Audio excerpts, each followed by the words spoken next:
Hello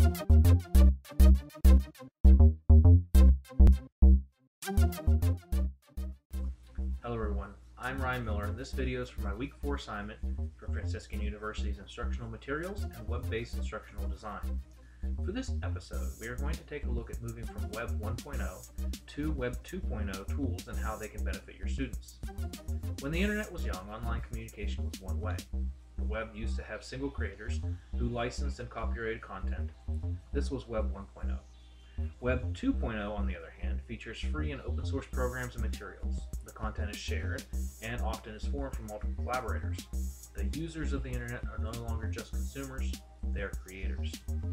Web 2.0 tools like blogs, wikis, and more are helping to create a much smaller world, with new vocations being developed all the time. As schools, we must prepare our students to live and work in this environment. But we all know change is difficult. By its very nature, our school, PA Cyber, incorporates technology into lessons and our students' learning environment. But we can do better. In the 2007 educational article, Technology in Support of Collaborative Learning, researchers identified motives for the use of technology in collaborative learning. One of these key motives is that this technology helps prepare students for the knowledge society they are going to inherit. Basically, teachers must help students keep up with the demands of a highly diverse, interdependent, and technologically rich workplace that has undergone an explosively development of knowledge. One phase of this has already been started at PA Cyber with the advent of Schoology, a secure social media and education hub that emulates some Facebook-like aspects for our students. As Daryl West said in his article on new technology trends, this technology allows students, teachers, parents, and administrators to share insights and reactions and develop a better understanding of instructional activities. One area I think PA Cyber could do a little more with is in mobile devices. As West said, these platforms knit together individuals and enable them to communicate recommendations, reactions, or remedies to others. Now, I can go on and on about various Web 2.0 tools, but I thought it may be better to show you a few of these tools in action and describe how they may help you in your classroom. I also wanted to present 3 distinct tools, one for collaboration, one for productivity, and one for research. The first tool we're going to look at is Skype, and actually in doing so, I'll be using another Web 2.0 tool called Cam Studio to record a screencast of Skype in action. To demonstrate the effectiveness of Skype, I've prearranged a meeting with my brother Cody.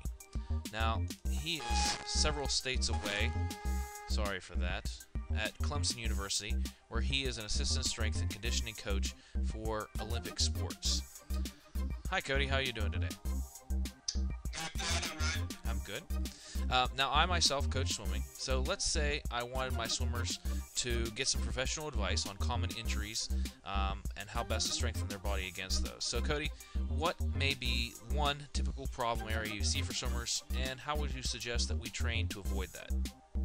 Well, one common injury is called SIS, which is supraspinatus impingement syndrome. And what happens is the supraspinatus little muscle on your shoulder, and it's activated a lot when your arms go over your head, which happens a lot in swimming.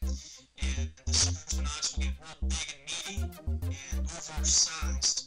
And what happens is they have to go actually cut away part of that muscle so there's no impingement. And so what you can do is strengthen the other rotators, the external rotators in the shoulder, where the supraspinatus is an internal rotator. So that's one method, and you can also work on the scapular retractors. Scapular protractors are very strong supports. Okay. And then the last one would be to strengthen the lower trapezius with less emphasis on the upper trapezius. Okay, well thank you very much.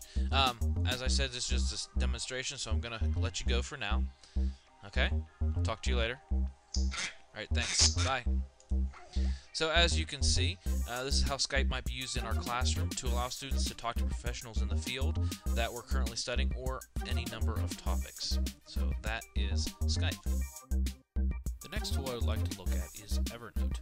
Again, again, let me get into a live demonstration to show you how this tool can be used. There. Now, in the interest of time and convenience, I've already brought up Evernote, signed in, and done a couple other things, so I'll just dive right into it. This application allows you to take pictures, text, and more from various sites and save them in one convenient place. Just think about research projects and work you do where you assimilate information from many sources for one paper or other assignment. Evernote allows you to easily capture all of these things in one place with the links in place and edit them down to what you really need. So let's say that I'm doing a research project on frogs. I've already done a search on frogs and gone to the wonderful world of Wikipedia. Don't have your students go there. I was just kidding. But let's say I find this interesting and I want to record it for later and use it for my research. I'm going to right-click on it, and down here it says Evernote 4. You can add it to there.